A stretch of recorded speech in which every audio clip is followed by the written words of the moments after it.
Welcome, today I am with JBL Xtreme 3 and I'll show you how you can perform the hard reset of this device.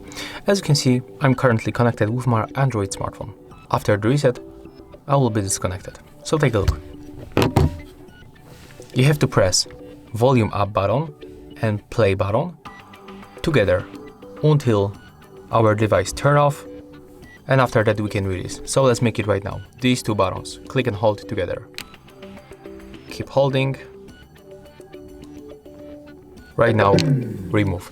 As you can see and you can hear, right now our device is turned off. So right now when you press power button once, we are going to turn on our device and it will be moved to the pairing mode automatically. As you can see right now, it's in the pairing mode because Bluetooth icon is pinging. And also it makes this notification sound. Right now, when I try to choose the JBL Xtreme 3, I can make it and I will be not connected. I can just accept the pairing.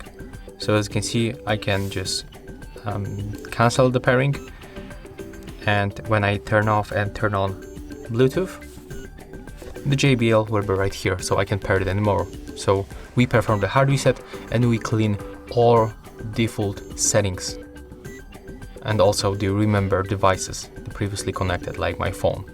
So yeah, that's how we can perform the hard reset of JBL Xtreme 3. If you find this video helpful, remember to leave a like, comment and subscribe.